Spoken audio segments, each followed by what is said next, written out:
dark era today. Yep. Bro, I'm not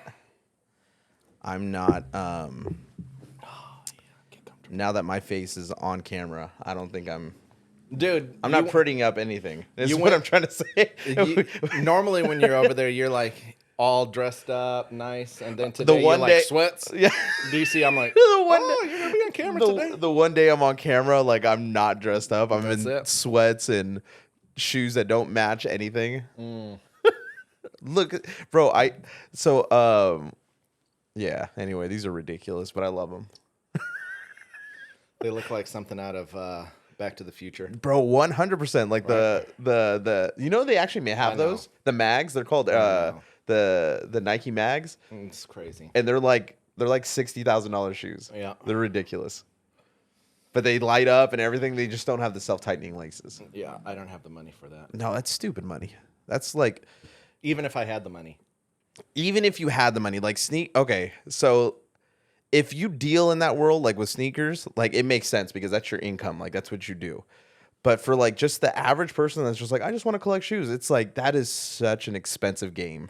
Yeah. No. It's like watches. Yeah. Like you ever paid attention to like watches? Like I was researching it one time because I was like, yeah, let's look at a new hobby. I was like, watches. I love watches. Watches are cool.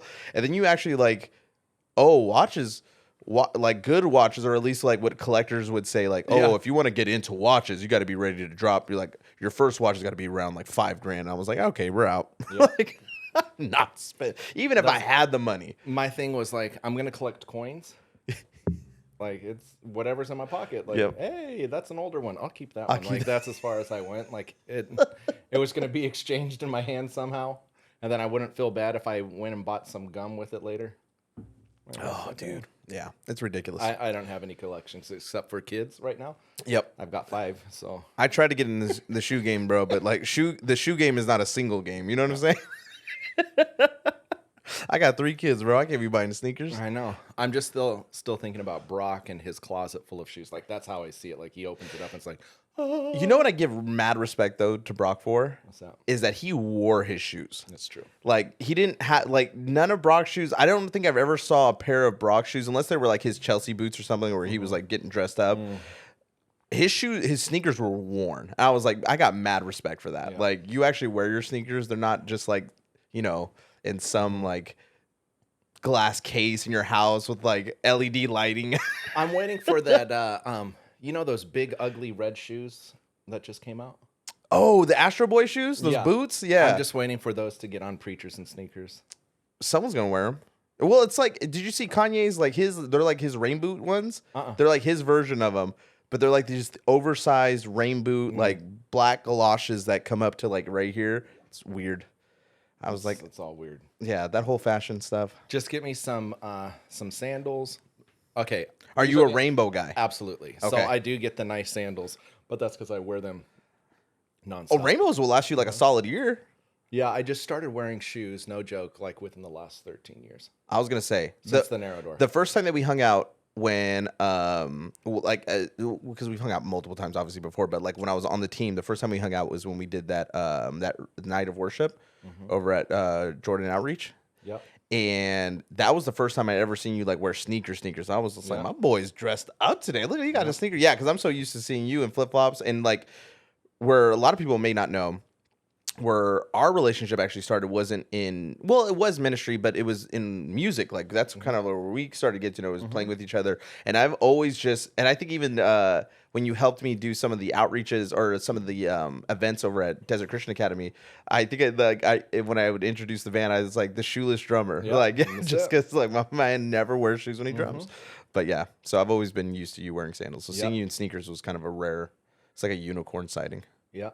And I buy like 5 of the same pairs of jeans, 5 of the same hats. Are you a Levi guy? No, absolutely. What do you like to wear? Jeans-wise? American Eagle. Ooh, okay. Okay. And then I wear the same American Eagle black shirts. Okay. Do you remember? So everybody's like, you don't get change. Are you wearing the same clothes? No, it's because in the morning, my brain is like 1,000 different places at once. So if I put on the same outfit, I don't have to think about it. It's just like, boom. You know who does that though, right? Who's like that? It was like they said, was it not Eisenhower? Hello, we know him as he's the genius. Like we always Einstein, Albert Einstein. They said like his closet only had like 5 of the same outfits, and so he didn't even have to like when he woke up because that like, someone that's on that level, I don't have time to think about what I'm wearing. Just throw it on. So what I'm trying to say, Dave, is you're a genius. That's what I'm going for right now. Now me on the other hand, if I can convince everybody else that now to display how stupid I am, if you look in my closet, you'll see a plethora of colors. No, actually, I've gotten. After everything with Sarah, I don't know what had happened. Like, I think it was kind of like the same thing, but not because I was a genius, just because I had so much going on in my life. It was just like jeans, black t-shirts, pair of Vans, or a pair of sweats. Yeah. Like, and that was my outfit. Like, that's what I'm going to wear. And it's so much easier. So much easier. But anyway. Well, we better get started. So, yep. I know, right? So, for those of you, I'm Alex. I'm the host. Like, you get to see me on camera for the first time. So welcome to the T.N.D podcast. I am by no means making this end of the couch prettier, though. If anything, I'm actually adding a lot of ugly to this couch right now. Between both of us, there's a lot of ugly. I que feo. Yeah, Kara's not here with us today. So it's me and Dave on the couch, which I'm really excited about. This is technically going to be, because let's see, we've done 3 conversations. So this one's technically going to be episode number 7. So this is episode 7 for us. So if you guys haven't gotten into kind of like how we're doing this, we will record our conversations. So we've had a total, this will be conversation number 4. But in order for like our viewers, because like I love long form podcasts, like I love being able to have like long conversations, but also at the same time, I know it's a little bit more accessible when conversations are between like, 45 minutes to an hour. That's a little bit more accessible. So we like to take our conversations that usually are about an hour and a half to a couple hours, and then we'll just chop them in half. And then that's why we do the episode 3, part 1, part 2 kind of thing. So just so that you guys are aware, that's kind of how our schedule is. But all that being said, and most of them are just free flow. We just come in and say, hey, what's on your mind? Yeah.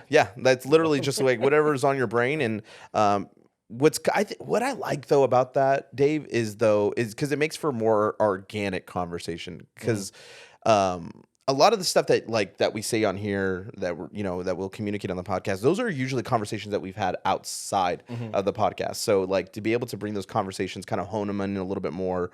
It just, I like it. They're really like snappy conversations. Yep. So right now we'll be mid-October, end of October, coming into Thanksgiving with this one. Yep. Exactly right. That's exciting. Exactly right. So really quick before we keep going, we started our Strive program. Yep. And Alex is leading it. So why don't you let them know what, basically who you are for the Narrow Door and what you're doing with Strive and how's it going so far? So first of all, I want to give a huge shout out. I'm actually wearing their shirt today. Desert Christian Academy.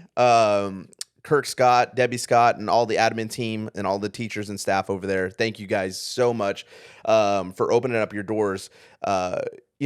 Technically that's actually kind of like when we first talked about me coming on board with the Narrow Door, the idea was so that, of course, helping out with the warehouse, Gary was going to be out. Gary is our warehouse manager. We love Gary. Technically, as we're recording this episode, he's recovering from knee surgery. So by the time this releases, though, he should be well recovered. Almost recovered. Almost. He'll be limping still pretty good, but to come help out with Gary, but mainly to come in and to help out with getting youth to the Narrow Door, figuring out some type of program. I know you had actually created Strive, or the Strive program, the Strive Youth program for the Narrow Door. Like that's actually been something that's been in the making for years. But actually being able to come on board, you and I and Kara, we were just kind of brainstorming as to what that was going to look like. Where are we going to do it? Are we going to do it in the warehouse? Is it going to look like typical youth group? And not to say that there's anything wrong with youth group. I want to make that real clear, but we're not a church. That's not what we're trying to do at the Narrow Door in the sense of like, we are the church, the global church, but as far as, a church organization, that's not what we do. Right. And, there's plenty of great churches here in the Valley. There's plenty of great churches in the country. Like, we don't want to add another church necessarily, as much as we want to be the arm of the church, meaning the arm and hands, meaning that we actually want to be feet to the ground, front lines, serving people, loving all people. So it's like, how do we get students to incorporate students in that? And we had a lot of, we're one of the only groups that allows youth to come and serve and to go out into the community, not just be like someone throwing money underneath and saying, okay, you go underneath the door and saying, you go serve. We're actually bringing people out to meet the families in the community. And we always saw that, okay, we focused really good on getting the families out like that, but how can we, really train up the next generation as well? How can we pour into them? And that was one thing we saw we were missing, especially like I've got young kids as well, and we wanted to get them excited about what we're doing here. Yeah, absolutely. And so when I came on board, again, we were kind of brainstorming, where are we going to do this? How's it going to look? We don't want a typical youth group because this is going to be more service-based. It's going to be more hands-on. So what does this look like? Do we do like a summer kind of like seminar? Do we do a camp? Is it like a workshop kind of thing? Which those are still things in the making, which, because I've already actually received a lot of adults, actually, more so than students, who are like, I want to take this class. Like, as I describe it to people, they're like, where can you do that? And so I think maybe like even like workshopping it, like doing like a day workshop or something like that would be kind of cool. But anyway, all that to say, there's some cross connections here. I was a teacher at Desert Christian Academy, as kind of explained on other previous episodes, and I was kind of in this place when I came onto the Narrow Door, where it was a great opportunity. I was super stoked to be on the team. I was super stoked to work under you and Kara, but it was still this weird place of like, okay, is this exactly what it is? What, especially coming out of everything with my wife, it was just a lot of transition. So it was a lot of trying to figure out like, okay, God, what does this next season look like for me? I don't understand what this looks like. It's still very confusing. And then Kirk Scott, who's the head of schools at Desert Christian Academy, and he's also a mentor for me. Me and him were kind of getting to talking. He was just kind of asking how it was going, what's work looking like. I was like, oh, I'm actually over at the Narrow Door. And he goes, oh, that, I want to actually put this out there because I think this is so cool for me. Me and him were just kind of talking, and he just started nerding out so hard when I told him I was working at the Narrow Door now. And he goes, bro, let me tell you something. Any ministry leader here in the Valley that is worth their salt has at some point worked with the Narrow Door. That's awesome. And he goes, I'm just telling you, he's like, that, I think this is the perfect place for you to be. And he being my mentor, he also knows a lot about me, knows how I operate. And he goes, I think this is an amazing place for you to be. He goes, but what are you going to do as far as like, cause he's like, I know you like to be with people. You like to, pour into people. You like to disciple people. What does that look like for you? And I was like, I don't know yet, because the Narrow Door is a little bit different. Not that we don't get opportunities to pray with people and love on people, but, because of the type of work that we do here, you're not necessarily like, I don't see the same people every week. You know what I mean? Like, it's just, there's different people coming through the door. And all different hurts and hangups. Yep, all different hurts and hangups, 100%. And then even when we go out into the communities, there's some people that are there that one week. And then because it's once a month that we go in and serve these communities, so you don't get to see them like on a regular basis. Right. So there's still that I guess that I would call it maybe the pastoring / discipleship part of me that was like, okay, how am I going to fulfill this? And at Desert Christian Academy, they do something called Flex, which is their version of an elective at any other school. And I got to actually do Flex last school year for them at their last semester. Just that was about 4 months after Sarah had passed away. I was just like, hey, I stepped down from being a youth pastor. And he was like, well, just come back over here. And he's like, we'll start you off slow, we'll just get you into a Flex. And the original idea was I would actually come back on full time and teaching Bible, but it didn't work out. But it didn't work out in such a godly way, if that makes sense. Like, God was so engineering this. And he goes, what if you bring Strive here on campus? And I was like, what? He's like, yeah. He's like, so you still do the Narrow Door. He's like, how we're doing our flexes this year, they're going to be towards the end of the day. So you can spend all morning and early afternoon with Dave at the Narrow Door. And then you can come teach Strive for high school and middle school for the last 2 classes of the day. Yep. And I was like, dang. I was like, that's actually like, I said, that's perfect. I couldn't have engineered something better than that. And I said, that's it. For me personally, I was like, that's perfect. Like, I love that. Yep. I get to live in these 2 worlds.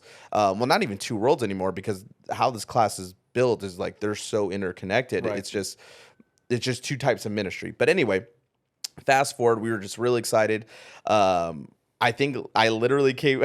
This is what was so funny. I think Kara, after that meeting, because I told you guys, hey, I'm gonna go meet with Kirk, be praying, and I think Kara had told you, it was just like, well, I guess we're losing Alex. Yep. So we're not gonna do Strive anymore. Yeah, it was like, we're not gonna do Strive anymore. We're gonna lose Alex, and then, so like I could tell, like after that meeting, when I came back over here to the warehouse, there was like. It wasn't like bad energy, but it was like, it was really like apprehensive. You could tell it was like, okay, so what was said? And then, I got to share everything that Kirk was saying and it was just like, boom, this is it. This is exactly what we want to do. Absolutely. And then I think Kara, that night went home, locked herself into her room, literally wrote out pretty much the structure and outline for the curriculum that we're building. Because, because this is our first time doing it, we're literally building the curriculum as we're going. Right. But we have an outline of it. And what's really cool is we're going to, really this first year teaching Strive to middle school and high school, it's not a guinea pig year, but it is a year of, experimentation, like what works, what doesn't. And so we're building all this. We got to present everything to Kirk, and he was in love with it. Pretty much gave us the keys to the kingdom and was like, whatever you guys want to do, let's do it. So now let's focus in on what Strive actually is. So Strive is definitely what I would consider a discipleship program for students. How it works right now at Desert Christian Academy is I have a Strive class for high school and a Strive class for middle school. And really it is a year or school year long intensive training and discipleship program for students. It was funny because like literally the first day, I think I scared which was kind of the point, because I wanted to like really make it clear. I'm like, hey, this is not going to be an easy A. Yep. Like, I'm going to push you to your limits. Dare I say, like, my goal is to actually even push you past your limits. Like, I want to get these students out of their comfort zones. Well, you didn't scare them too much, because when we did like our fair to introduce it, they're all like, hey, I'm coming to you guys first. I heard you guys have Chick-fil-A. Yeah. You guys are serving Chick-fil-A. I'm like, what did he say? What's he promising everyone? Oh, but goodness yes, gracious. Chick-fil-A has been a part of the Narrow Door. Yes, our local Chick-fil-A here in the Valley. Dave. Yep, Dave. Hey, Dave, I don't know if you listen, but Dave, thank you so much, brother. We appreciate you. I've gotten robust over these last few months. Chick-fil-A's bomb, God's chicken. Real quick insert though. Really well. Does at church's chicken, do they pray? Oh, I don't know. See, they're open on Sundays though. I know that. Oh, is that they're heathens? They're heathens. How can you call yourselves church chicken? You're not open on Sundays. We want the God ordained chicken, please. Okay, I love Chick-fil-A. We're not getting into the sauces. You're going to lose a lot of audience. So. I'm just saying Cane's. No, what did we say was better than even Cane's sauce? Dave's hot chicken. Dave's hot chicken. Their sauce is so good. But anyway. So yeah, like I was scaring the students to a certain degree, because it was just like, hey, like, I'm not saying you are gonna be, you have to. I'm just removing your comfort zones wholesale. I want you guys to learn how to exist outside of your comfort zones and be able to thrive outside of it. Yeah. The idea being is like, we really just want to, I guess, reintroduce. I think reintroduce is a good way to say it. It's to reintroduce what I would call classical biblical service, which is what we would get out of, say, Acts chapters 2 and 3, right? Which is this idea of, let's remember what our purpose here is, students. Number one, Jesus answered this question a long time ago. And this is actually, you got to hear some of this conversation a little bit yesterday in one of my lectures in class yesterday.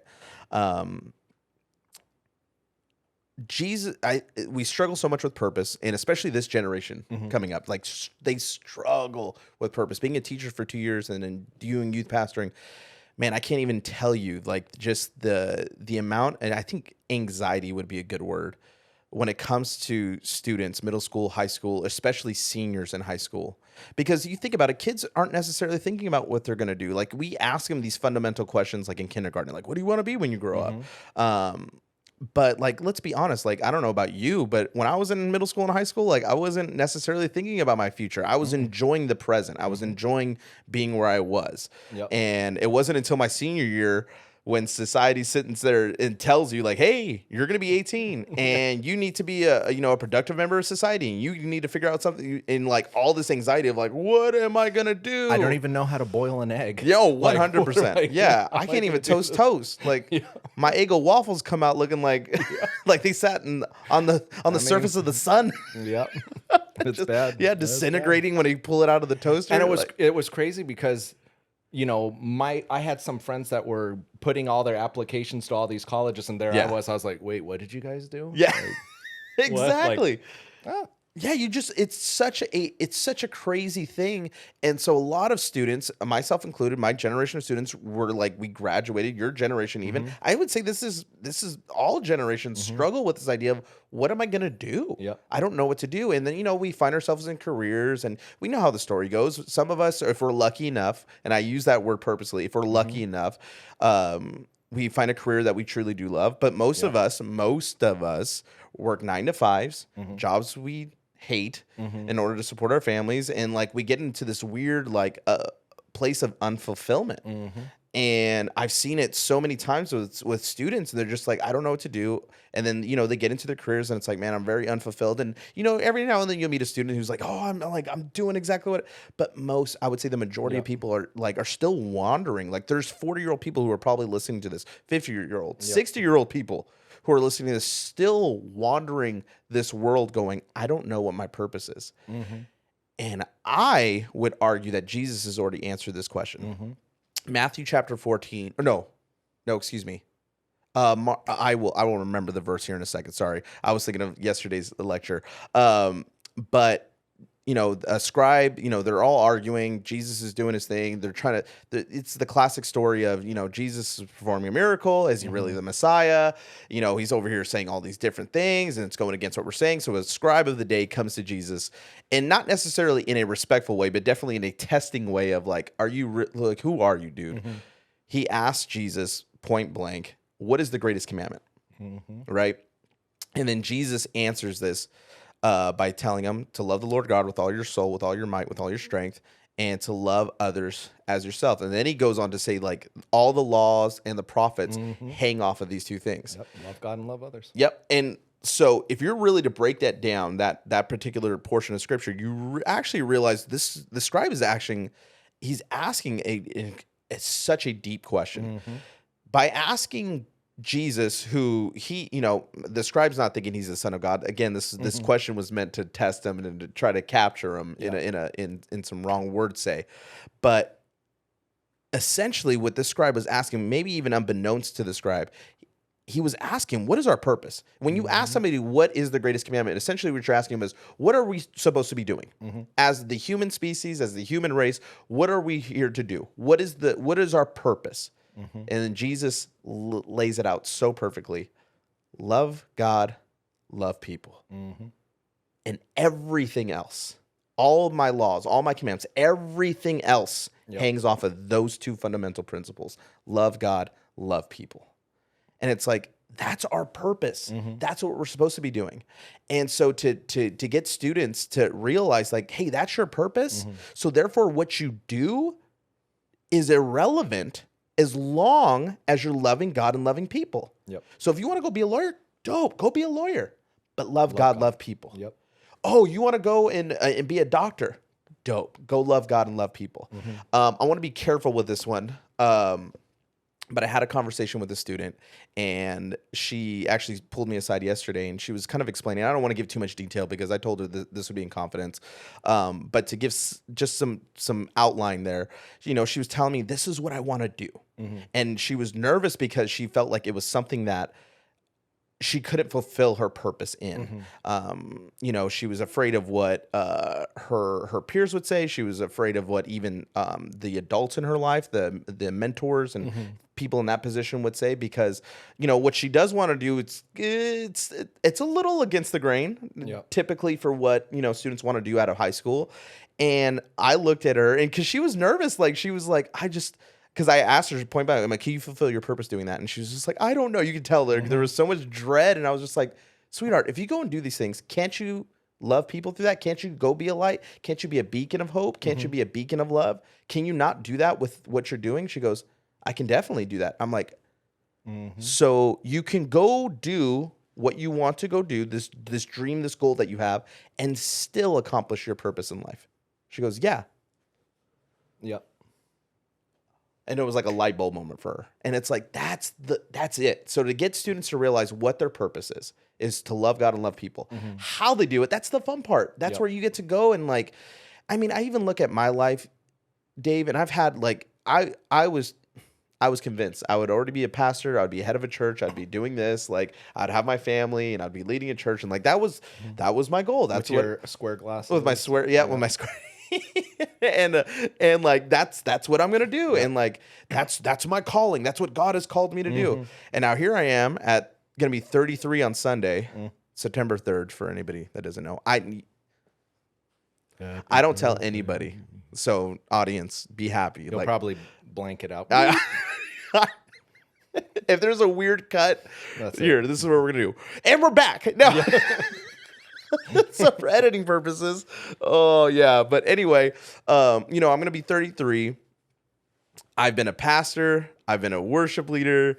I've been a teacher. I've been a stay-at-home dad. I now work for a nonprofit, and I get to teach a little bit more some. But then, like all that to say, it's like as far as career goes, there's been so many evolutions and so many changes and so many transitions.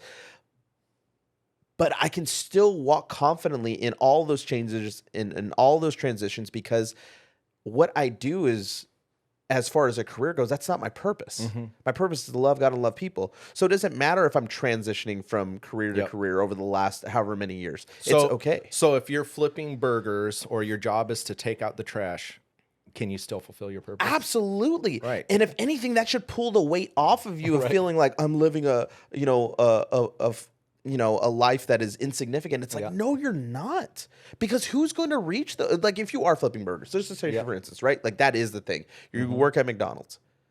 Those people need to be loved. Those people need to be encouraged. Those people need to be to experience true agape, the love of God. Like they need to experience that. And you are the representation of that.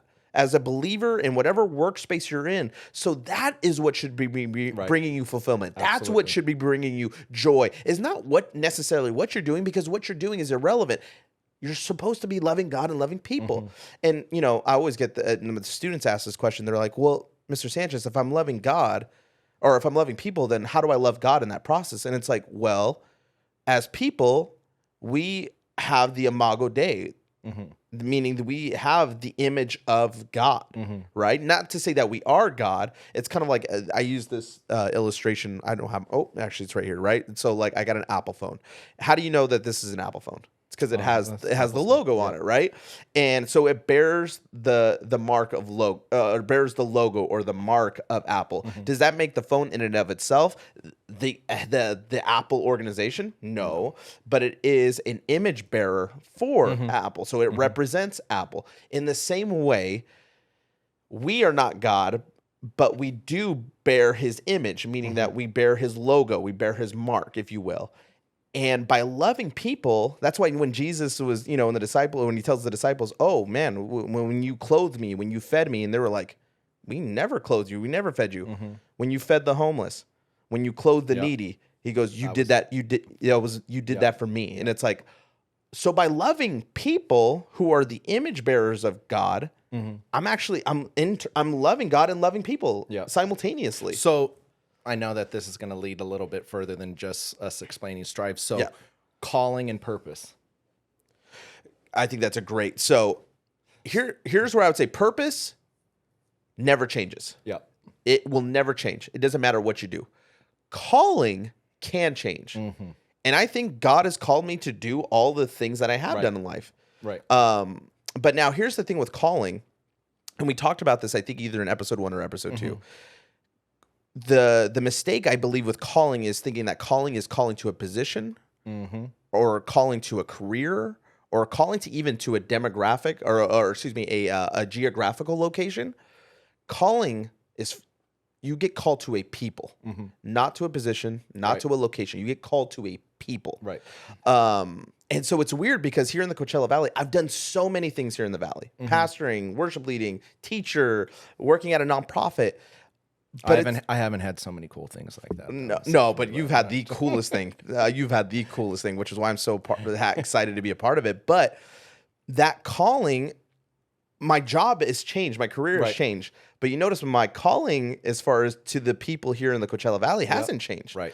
Now, not to say that it can. It's very easy that God can one day be like, you know what, Alex, I'm going to call you to a different people group. I want you to go serve these people because they are in need. It's cool. Then I'm going to go. And how I go and do that doesn't matter. Yeah. Like a missionary. It's very much, and this is why I think like, man, missionaries are so important. Missions are so important because I believe that they are I gotta be careful here.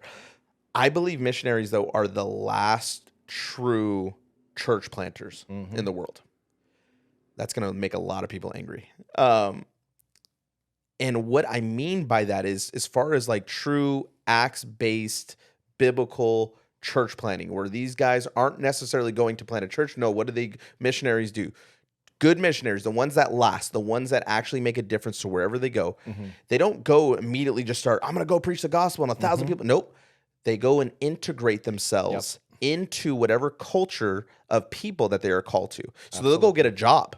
They'll go work at a restaurant. They'll go work at a place where they can. Why? Because they want to learn the culture. They want to learn the people. They want to learn the area that they're in, right? And then from there, they start slowly building relationships and they start getting to know people. Oh, you're a believer? It's like, well, why don't you go to my house for a Bible study? And then from there, usually that's kind of grows. But then I know what's cool is that that's actually how, or because we're a missionary organization, and that's how we started. I started out in the fields, meeting those families, picking with them, and getting to know them to build what we're here today. So it's one of those things.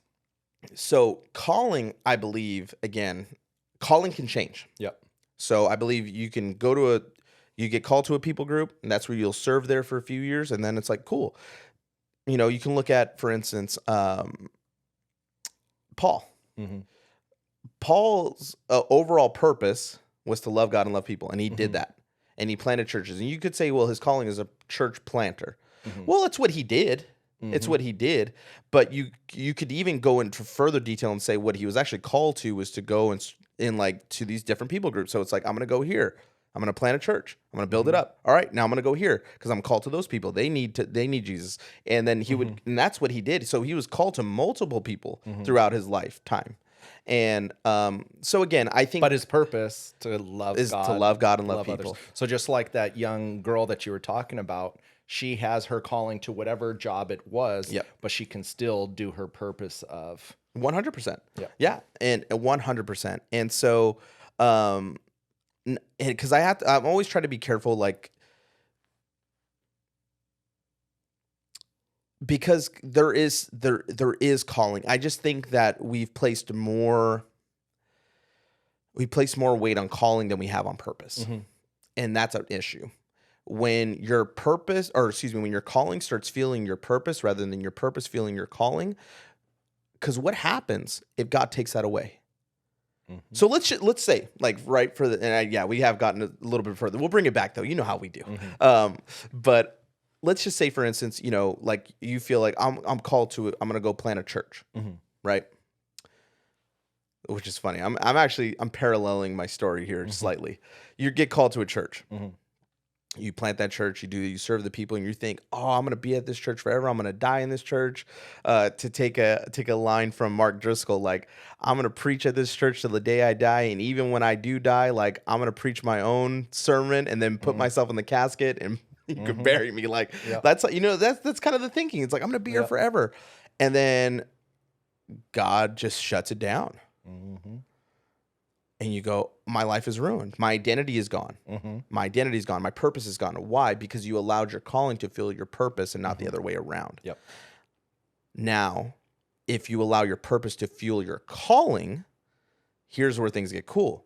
God does shut that church down. All right, God, what's the next step? Where are we going next? There's no crisis or identity crisis. There's no there's no fears and anxieties of like, well, what am I going to do now? This is what I was called to do. And it's like, yeah, for a season. Mm-hmm. But what's your purpose? To love God and love others. So you're going to continue to do that. Yep.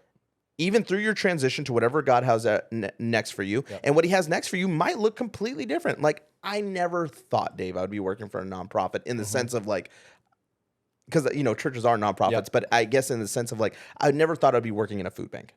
I never thought I would be a teacher, Dave. The fact that Kirk Scott called me up, and I remember distinctly, it was July 2020, right in the middle of the pandemic. I was thinking, there's no way that I'm going to be working at the school anymore. And he calls me up in July and goes, hey, how would you feel about teaching Bible? I'm like, you want me to be a what? Like a teacher? I'm like, go talk to my high school teachers. Yeah. Go talk to my middle school teachers. Yep. Ask any one of them that they thought I would ever be a teacher. As a matter of fact, I remember even emailing my old high school. He was my favorite high school teacher. His name was Mr. Titherley. I was like, hey, Mr. Titherley, hey, you know, it's just, you were on my heart. You were on my brain. I just wanted to thank you for everything. Like, because he really was. Like, he was... When I became a teacher, he's still the teacher that I'm trying to.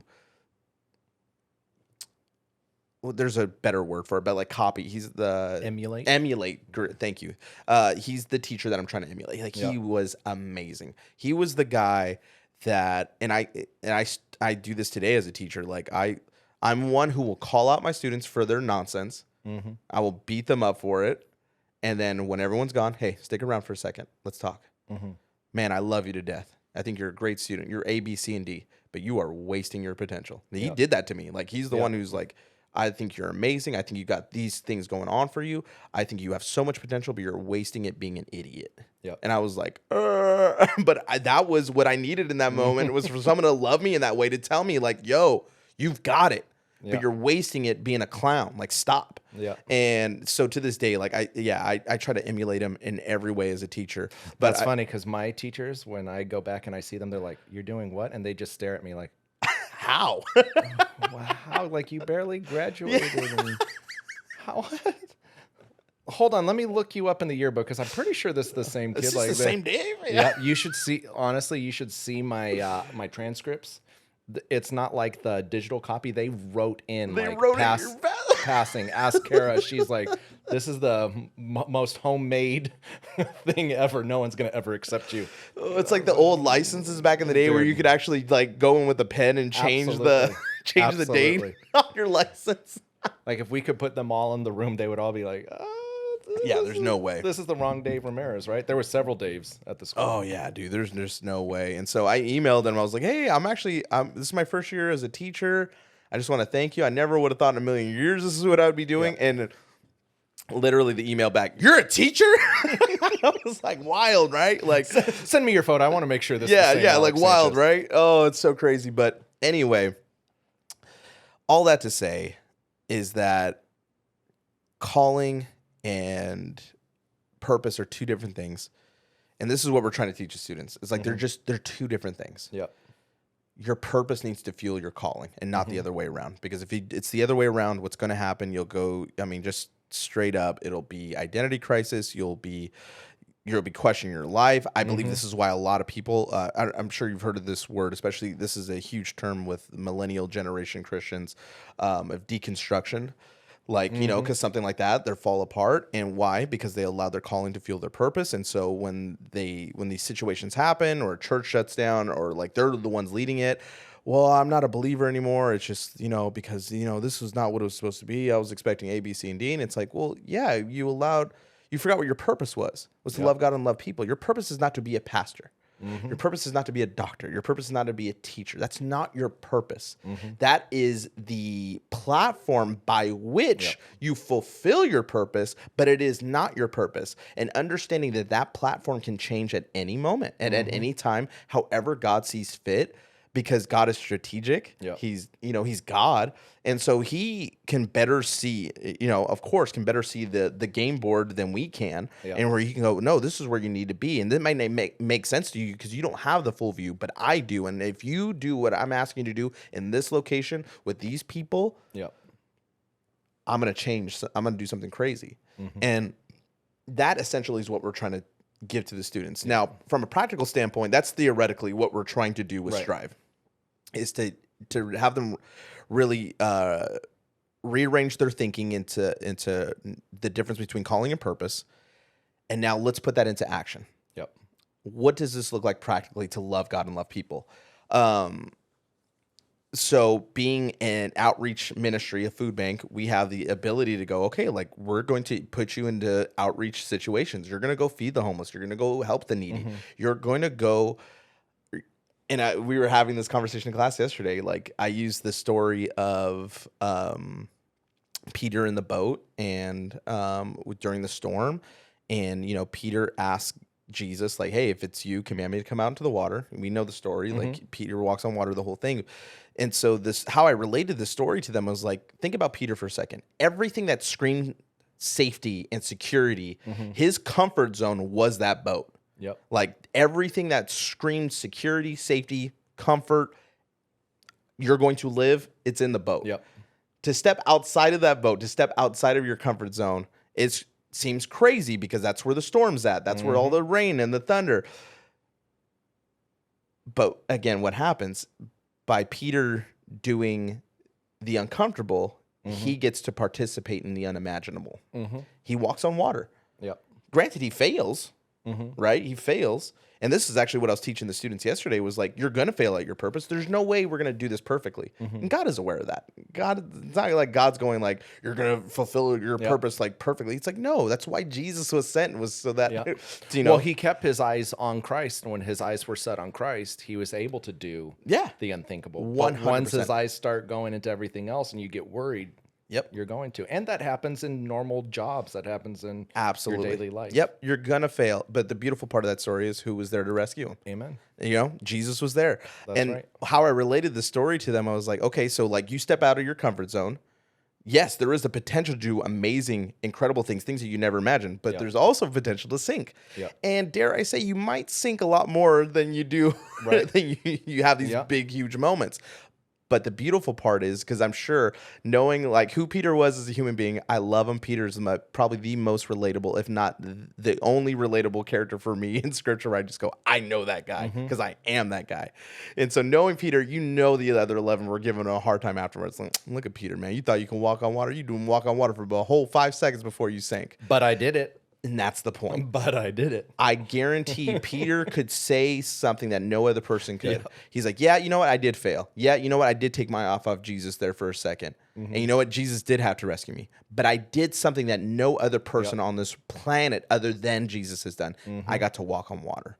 And that's the goal with these students is to get them to where they can practically step outside of their comfort zones, to step outside of their bubbles, to challenge them, and really to learn how to exist outside of their comfort zones. Not that they have to be there forever.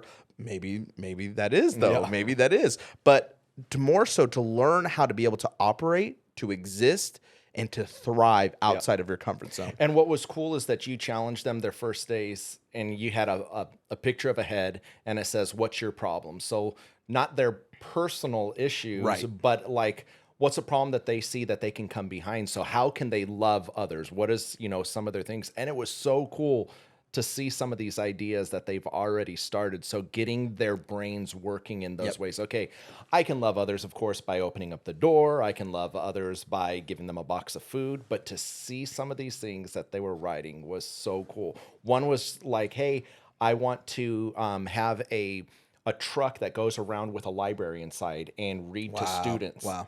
And I was like, that's cool. And then it says, because... So for people listening, Dave got to look at these projects before. I haven't graded them yet, but Dave got to see these before I did. So it says she wants to do that and offer snacks to these kids while they're reading. But what she wrote at the problem is because I have a problem with illiteracy. Wow. And I was like, okay, dude. Like, that's cool. That's how you're going to love others. That's how you're going to go out there and present Christ and be Christ in those communities. And just to see some of them, it's exciting. And how out of the box is that, right? Like, I'm going to drive around a mobile library with snacks for kids and to help tutor them to read. Like, okay. This is like a soapbox I can preach off of right now. But no theological background for this little girl. doesn't know like the the 5 points of Calvinism or the you know what I mean. Like I'm not trying to beat up Calvinists. I'm trying to say is that this little girl doesn't have any biblical training. Right. Like she's not a pastor, she's not a preacher, she's not a missionary. Yeah. It's just a little girl who has a struggle and wants to help other people with the same struggle. Man, if that is not the heart of Jesus, Yep. like, yeah. Anyway, that gets me excited. That just gets me so excited because that project in and of itself is not a hard project. It literally, all it is, it's a silhouette of a head, and beneath it says, "What's your problem?" And they have to decorate it in such a way that it communicates what problem they feel like God wants them to solve in this world. And it's not difficult in the sense of the work that comes with it. You can knock that project out in 20 minutes. What is difficult, and what we were talking about, is it causes introspection that I think a lot of middle schoolers and high schoolers don't do. Yeah. And understandably so. Like, I'm a kid. I'm having fun. I'm hanging out with my friends, and I'm staying up all night playing video games. So and you whatever. mean have them think about others? Yeah. Well, not just think about others, but to actually because like think about it. I didn't do introspection when I was a kid. No. Like I wasn't to a certain degree like turning the cameras my way and going, okay, who am I as a human? Yeah. Like, how has God built me? Like, what is my personality? What are my strengths? What are my weaknesses? Yeah. How do I think? How do I talk? Why do I do what I do? Like, it's not until like you're in your 30s in deep therapy, like trying to figure these things out, right? Like, and so to have students like to start asking these questions, to start thinking through these things, like, man, so that by the time they graduate high school, even if they don't even necessarily have a clear direction of what they're doing, they can walk out of high school with so much more confidence because they know, like, it doesn't matter what I do as long as I'm loving God and loving people. I may not be successful by the world standards, but by the one who created the world, Amen. I am successful. Yep. And that's all that matters. And to get them to start thinking in that way, oh man, it's so exciting. And so throughout the year, so we broke the class down into 4 quarters, like in a basic school year. So first quarter is all about personal development. Second quarter is leadership and teamwork. Third quarter is social responsibility. And which is my favorite because we're going to take them on some trips. Oh, yeah. One is going to be down Skid Row, Yep. where we're going to be servicing those right on the outside with Fred Jordan Missions, which I love their team out there. Shout out to Joe Jordan, all the team over there at Fred Jordan Missions. Love you guys. Michelle, Christy, all of you guys. Christy, by the way, has a cool podcast. Has an amazing podcast called Christy out. Talks. You need to check it out. But is also going to be one of our guests eventually. Absolutely. So we're super excited to have her on. But what's cool is, so we're going to send some high school kids out. They're staying in a very nice place. Fred Jordan Missions has a beautiful like bunkhouse area that people can come in, stay the night, and work. So we're going to do some workshops there, and then we're going to do some music. We're going to run their the church service that day, and we're also going to be feeding some people and just meeting needs right out in the box.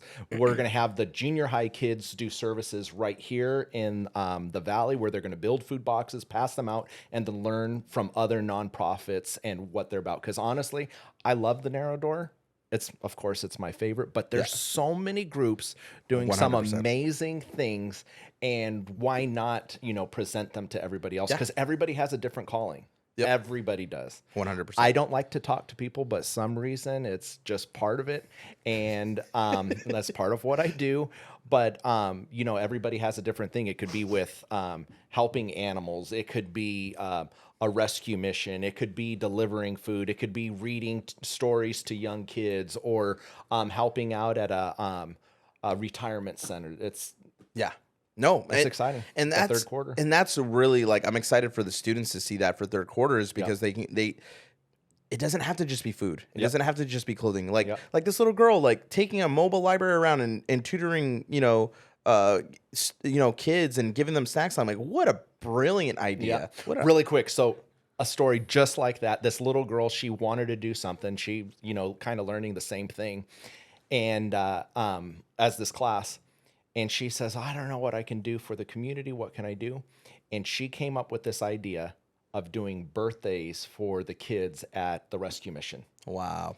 She makes birthday cakes on their birthdays, and she goes and loves on them. and she gets some people to come around and give some teddy bears and things like that. But it's so simple because you wouldn't think about that. But those kids at the rescue mission, they need to be loved on. They have birthdays, they have things like that. So this little girl, she just makes birthday cakes for those kids that are there. That is amazing. 100%. And things we don't think about. So there's always a way to do it. Because people ask me all the time, they're like, hey, I just don't know how to serve. Well, guess what? When you reach your hand out and you shake the hand of somebody that's in need, that's it. 100%. When you go through the line at the checkout stand and that person opens up and starts talking to you and you having those conversations. Yeah. Those are those ordained moments. Those are, that's a way of loving on people as well. So No, absolutely. So third quarter, we get to introduce them all to the different, some of our favorite nonprofits, some different ones. They get to just hear those different voices, to hear the different stories of how they came to be, which I'm really excited for that too.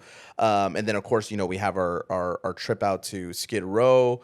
There's going to be actually multiple outreaches that we're going to be doing. Christmas store is going to be coming up for us here in December. And the students are the ones going to be pretty much like gathering all the toys and all that. So I'm really excited about that. They're going to be coming actually because we're going to be running this year. The Christmas store is going to be run out of the warehouse. So they're going to come down and volunteer. It's really, really cool. And then fourth quarter, this one I'm personally excited about because I feel like this is going to be the coup de grace for the class, is that they actually have to develop it. So fourth quarter is called Nonprofit Workshop, where each student is responsible for creating their own nonprofit organization, a mock nonprofit organization. Like the library that the little girl's talking about. Exactly. And showing what it would look like. Exactly. They have to create a name for their organization. They have to create a vision for it. They have to create a budget for it. Location, like all the details that any nonprofit would have to do. We're going to teach them how to write their own support letters, and grants, all that stuff. In case you didn't hear, this is not an adult thing. It's youth. This is high school and middle school kids coming up with this. This is students. So this is cool. Exactly. Yeah. And so they can have all this. We're going to throw a fair together inside of the gym. Well, they'll have to get like tri-boards. They're going to have to make it look official and almost like a science fair, but for nonprofits. And the staff and administration and the teaching team, they'll come in and they'll have like a fake budget of like $50,000. And as their students are presenting their nonprofits, the teachers have to decide, okay, well, you know what? I have a $50,000 budget. I'm going to donate so much to this one. And so high school and middle school will be separate. And whatever student is able to raise the most funds for their nonprofit, we're going to make them a plaque. We're going to do a whole thing for them and celebrate them. But what's cool and what makes me excited about this is that the way in which we're going to do this, every student, if they wanted to, when they're done with this year, they could go start it. Yep. They have everything they need. Absolutely. The budget is already set. They have the vision. They already have their support letters. And like if if the donors and supporters feel like it's a good enough like idea, like I mean, imagine like this little girl. She actually starts this thing. Can't even drive. Can't even drive. But is able to start this thing and like change lives here in the valley. Absolutely. With something so like, and I think where you go, that's genius, is because it's so simple. It's nothing crazy. It's like, I just want to take a mobile library around and teach kids how to read. Like, what a genius idea. Like, that's genius. And so all in all, we're really excited about this program. It's something that I feel. And it's funny that you brought up because like this isn't adults, this is students. But what's crazy is I've been explaining this to parents and different people. I already have adults who are like, so can you do this program? Like, how do I take this class? Like, and it's we might. We're looking at doing it over the summer, but we'll keep you guys updated. 100%. Who knows? Maybe some of the kids that what they come up with, maybe the narrow door will pick up.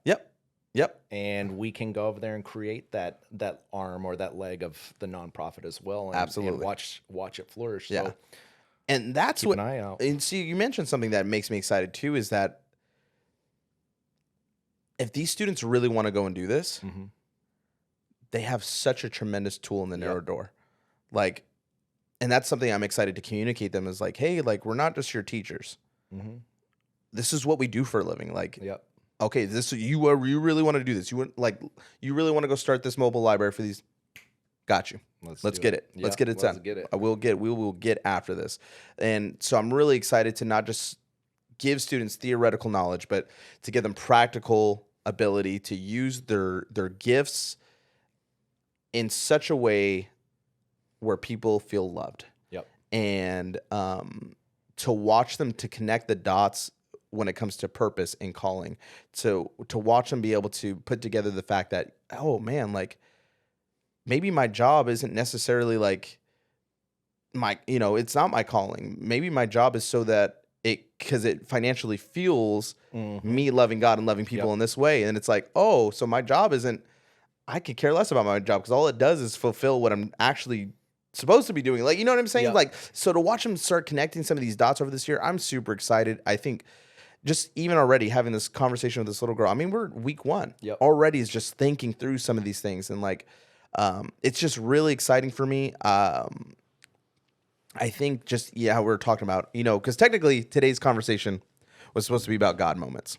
And that's okay, because I think this is a God moment, right? Like that can be the next one. It's cool. Yeah. And I'm going to be selfish about this one a little bit, just because, we're talking about Strive and the students, but from a selfish place of me going like, man, God, like that's a God moment, because even as a teacher, when I was full-time teaching, some of the admin team would get mad at me because I would tell them I'm not a teacher.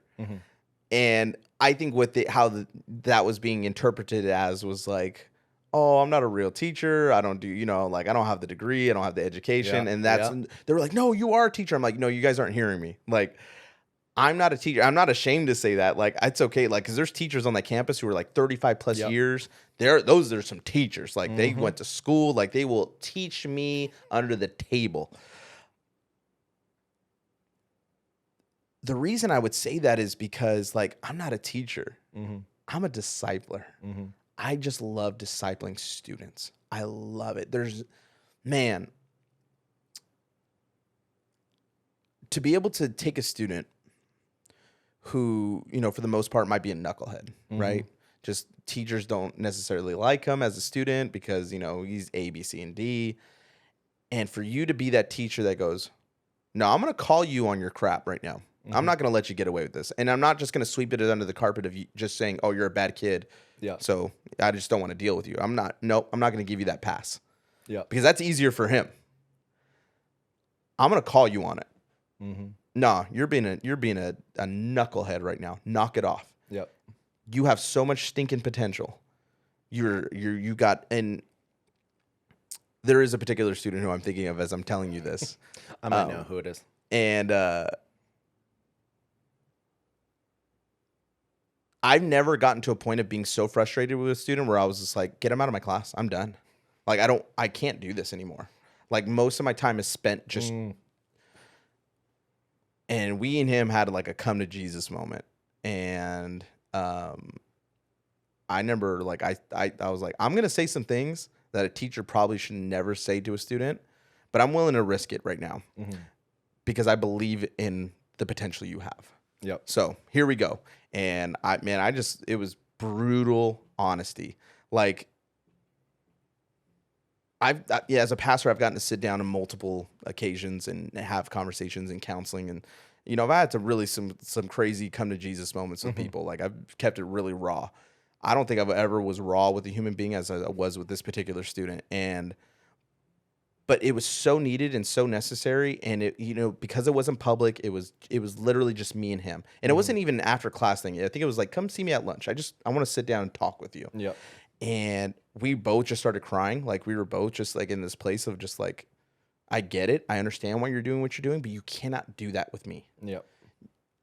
Especially because I'm rooting for you. Like, I'm so like, and I wish I could tell that to every student because it's true. Yeah. Like, I am my student's biggest cheerleader. I believe so deeply in it. So when I say things like, oh, you have so much potential, that's not just like a cool like thing where I try to earn the love and favor of my students. That's just what teachers say. Yeah, it's just what teachers say, right? Yeah. And it's like, I believe that's so down to my core. Like, the potential of every single student that I've ever come across, whether it's been as a youth pastor or as a teacher, man, it's disgusting the potential that these students have. It's ridiculous. The gifting and the charisma, even the character of some of these students. I'm just like, man, if I had your character now as an adult, like I would, who knows where I would be? Like, Yep. I mean, they amaze me. They really, really do. And I believe it. Like I said, I believe it down to my core. So to have these moments with students where you know, again, we were having this come to Jesus moment. We're both crying. Man, second semester, this dude was on a whole different level. It was just like something clicked, and I not that I'm doing anything special. I think it's just more so the fact that taking time, like a teacher took time to say, to recognize what he truly has, and then to encourage it, and then to call out anything in his life that could hinder that. Yep. And I think to have someone in your life to do that for you, like those are Jesus moments. Like those are some straight up God moments. But again, all that to say, like this whole thing with Strive is such a God moment. Selfishly, it's exactly what I love to do. Mm-hmm. I get to come to the narrow door in the mornings and afternoons and just get to serve in silence. And what I mean by serving in silence is like, I'm not the guy, I'm not on a pedestal. And like we talked about this the first episode, there's nothing about the narrow doors personality driven. It's literally just serving and loving people. And then I get to go and not necessarily be the guy, but I get to go mentor and disciple students for 2 periods a day. It's so cool because it literally was just a vision. It was one of those, okay, God, you gave this to me. How am I going to do it? Dave, are you supposed to run it? No. Okay, how is that going to work? So presenting it out loud, saying it, and having people catch on. And that was one of those things that you did. And then my wife saw the same thing because of our children and pouring into them and seeing this now come to life. It's so exciting. Yeah. We want to bring this not just to the school, but we want to bring this everywhere. So hopefully this summer, absolutely. our plan is to do like a week-long camp here at the Narrow Door or something that we're able to pour into the youth from all different schools and all different areas, or maybe bring it into a Bible study. So if you guys want to be connected with us through this, root us on, root Alex on and these kids for this next step, and you know, pour into the community as well, because they're going to go out and serve.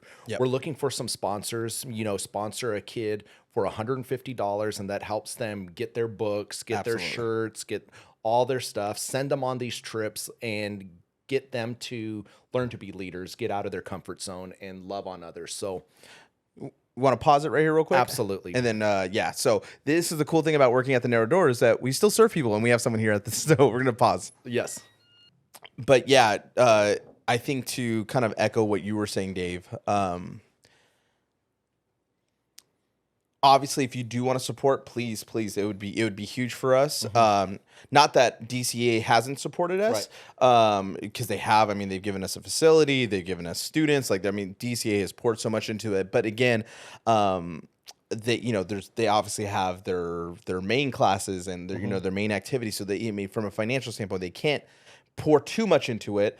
And we want to do so much for these students. Like the point is we don't want this to be your average class. We want to be able to bless them, because these students are going to be putting in work this year. So please, if God puts it on your heart, if this is a program that you want to support, if this is something that you even, dare I say, like if you want to just even, if you have a 501c3 that we're not aware of, and you're just like, man, I would love to introduce this, like, please get a hold of us. You can hit our website, www.thenarrowdoor.org. You'll find all of our contact information there. Please give us a yell. We would love to just see what we can do, how we can collaborate. If you're a church out there that even has ministry projects, and you don't have the volunteers or necessarily the staff to do that, again, get a hold of us. I have a team of students who would love and could definitely use the opportunity. This is a really cool thing this year. And Dave, I think, again, as we're wrapping this up, what excites me, I don't think this has ever been done. Not in the sense like youth group has been done, but I don't think necessarily creating a student group that is specifically geared towards getting their hands dirty. Like, and this is what excites me about it. Because even when I told the students at DCA, everything that they learn in their chapels, everything that they learn in their Bible classes, like now you get to go put it to the test. Like you actually get to go see this stuff in real life application. And it's not just like your dad said, you know, I need you to move the dirt from over there. Why? It's a character builder. No, it's they're learning why are they doing all these exactly. things. They're learning. Yeah, it's not just work for work's sake. We're giving them the why. And it's really exciting. I'm like I'm a week in already and I'm already like my tank is full, bro. Yep. Like I mean, yeah. Anyway, but as always, we just want to thank you for listening, taking time out of your day just to give us an hour of your time. This has been such a this podcast has been such a fun project for me, and I know just being able to listen to you guys, being able to get your voices out there, just your hearts behind not just the Narrow Door, but your hearts for the Coachella Valley as a whole. Man, these last 3 months of being on board here with this team, Dave, has been life-changing in a very short 3 months, man. So thank you for the opportunity. I'm excited. Yes, sir. Yes, sir. And as always, if you find yourself, if you're listening or if you're watching and you find yourself in a place where you need some help when it comes to food, clothing, hygiene, things of that nature, please do not hesitate to stop by the Narrow Door. We are open from Tuesday to Saturday, 8 till 3 o'clock. Saturday is from roughly around 9 to 11. That's Saturdays. So feel free to drop by. We'll get you taken care of. Every second Saturday, that's the second Saturday of the month. Not every second Saturday, but the second Saturday of the month. So this month, I think September 9th, we have food distribution out of the warehouse from 9 to 11 o'clock. Feel free to stop by. We'll get you set up. And if you just want to volunteer, you want to put your hands to the plow and come and get your hands dirty with us, love on some people, and fulfill your purpose, right? To love God, love people, then please hit our volunteer page on our website. Again, that's www.thenarrowdoor.org. We have a volunteer page. Sign up, get you in here, and we'll get you serving. And we want to hear from you. So send us a little letter at info@thenarrowdoor.org or go onto our Instagram, Facebook, and drop us a line and say hi. Okay? Absolutely. Love you guys. And thank you to all of our donors and to all of our sponsors, to just all of our supporters. Man, we could not do what we do without you. So thank you so much. And that's it. That's a wrap. Amen. That's all we got. So you guys take care. Have a great day. We out. Peace.